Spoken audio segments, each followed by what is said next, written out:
Overdoing It, by Anton Chekhov, is a short tale about GLYEB Smirnov, who is a surveyor, who comes to study a site in Devkino, and takes a horse and cart driven by Klim, which brings about bizarre feelings and unusual occasions en route. Overdoing It is set in a small town in Russia, formerly called Gnilushki, now called Gnilushki. Please subscribe to the channel if you like this short story. Thanks a lot.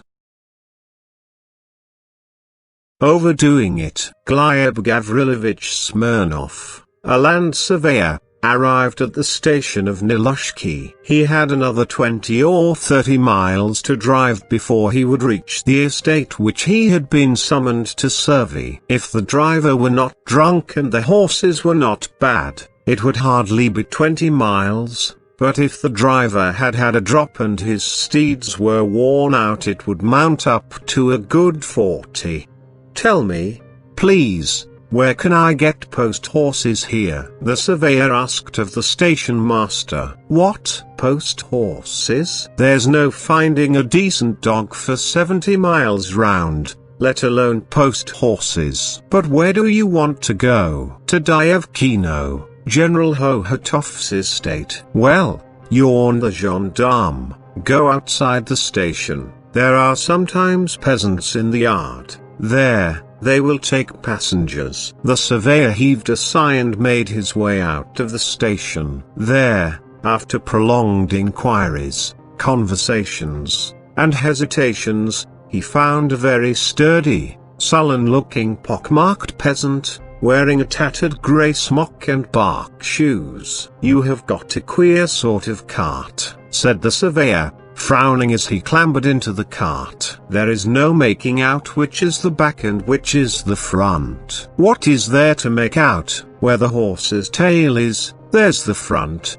and where your honour's sitting, there's the back. The little mare was young, but thin, with legs planted wide apart and frayed ears. When the driver stood up and lashed her with a whip made of cord, she merely shook her head. When he swore at her and lashed her once more, the cart squeaked and shivered as though in a fever. After the third lash the cart gave a lurch. After the fourth, it moved forward. Are we going to drive like this all the way? Asked the surveyor, violently jolted and marveling at the capacity of Russian drivers, for combining a slow tortoise-like pace with a jolting that turns the soul inside out. We shall get there, the peasant reassured him.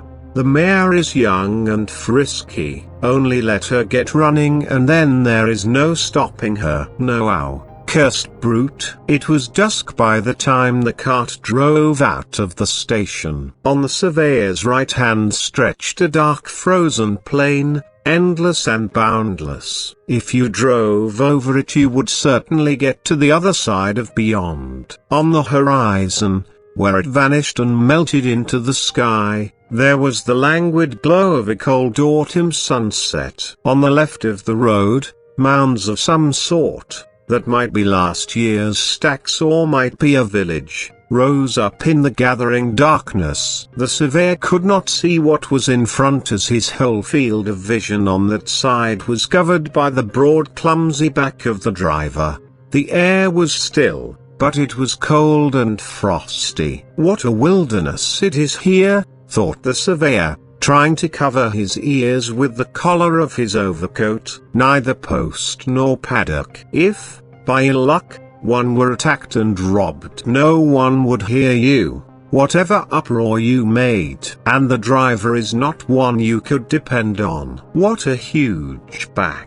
A child of nature like that has only to move a finger and it would be all up with one. And his ugly face is suspicious and brutal looking. Hey, my good man, said the surveyor, what is your name? Mine, Klim. Well, Klim, what is it like in your parts here? Not dangerous? Any robbers on the road? It is all right. The Lord has spared us. Who should go robbing on the road? It's a good thing there are no robbers. But to be ready for anything I have got 3 revolvers with me, said the surveyor, untruthfully. And it doesn't do to trifle with a revolver, you know. One can manage a dozen robbers. It had become quite dark. The cart suddenly began creaking, squeaking, shaking, and, as though unwillingly, turned sharply to the left. Where is he taking me to? The surveyor wondered. He has been driving straight and now all at once to the left. I shouldn't wonder if he'll take me, the rascal, to some den of thieves and things like that do happen. I say, he said, addressing the driver, so you tell me it's not dangerous here? That's a pity. I like a fight with robbers. I am thin and sickly looking, but I have the strength of a bull. Once 3 robbers attacked me, and what do you think? I gave one such a dressing that he gave up his soul to God. You understand? And the other 2 were sent to penal servitude in Siberia. And where I got the strength I can't say. One grips a strapping fellow of your sort with one hand and wipes him out. Klim looked round at the surveyor, wrinkled up his whole face, and lashed his horse. Yes, the surveyor went on, God forbid anyone should tackle me. The robber would have his bones broken, and, what's more, he would have to answer for it in the police court too. I know all the judges and the police captains. I am a man in the government, a man of importance. Here I am traveling, and the authorities know. They keep a regular watch over me to see no one does me a mischief. There are policemen and village constables stuck behind bushes all along the road. Stop. The surveyor bawled suddenly. Where have you got to? Where are you taking me to? Why, don't you see? It's a forest. It certainly is a forest, thought the surveyor. I was frightened. But it won't do to betray my feelings. He has noticed already that I am in a funk. Why is it he has taken to looking round at me so often? He is plotting something for certain. At first he drove like a snail, and now how he is dashing along. I say, Klim, why are you making the horse go like that? I am not making her go. She is racing along of herself. Once she gets into a run, there is no means of stopping her. It's no pleasure to her that her legs are like that. You are lying, my man. I see that you are lying. Only I advise you not to drive so fast. Hold your horse in a bit. Do you hear? Hold her in. What for? Why?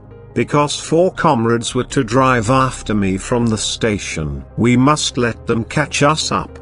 They promised to overtake us in this forest. It will be more cheerful in their company. They are a strong, sturdy set of fellows, and each of them has got a pistol. Why do you keep looking round and fidgeting as though you were sitting on thorns, eh? My good fellow, there is no need to look around at me. There is nothing interesting about me, except perhaps the revolvers. Well, if you like, I will take them out and show you. The surveyor made a pretense of feeling in his pockets, and at that moment something happened which he could not have expected with all his cowardice. Klim suddenly rolled off the cart and ran as fast as he could go into the forest. Take the horse and the cart, you devil, only don't take my life. There was the sound of footsteps hurriedly retreating, of twigs snapping, and all was still. The surveyor had not expected such a denouement. He first stopped the horse and then settled himself more comfortably in the cart and fell to thinking. He has run off. He was scared, the fool. Well, what's to be done now? I can't go on alone because I don't know the way. Besides, they may think I have stolen his horse. What's to be done? Klim, he cried. Klim, answered the echo, at the thought that he would have to sit through the whole night in the cold and dark forest and hear nothing but the wolves, the echo, and the snorting of the scraggy mare. The surveyor began to have twinges down his spine as though it were being rasped with a cold file. Gnilushki, he shouted. Dear fellow, where are you, Gnilushki? For 2 hours the surveyor shouted, and it was only after he was quite husky and had resigned himself to spending the night in the forest that a faint breeze wafted the sound of a moan to him. "Klim, is it you, dear fellow? Let us go on. You'll murder me." But I was joking, my dear man. I swear to God I was joking. As though I had revolvers. I told a lie because I was frightened. For goodness sake, let us go on. I am freezing. Klim, probably reflecting that a real robber would have vanished long ago with the horse and cart, came out of the forest and went hesitatingly up to his passenger. "Well, what were you frightened of, stupid?" "I was joking and you were frightened." "Get in.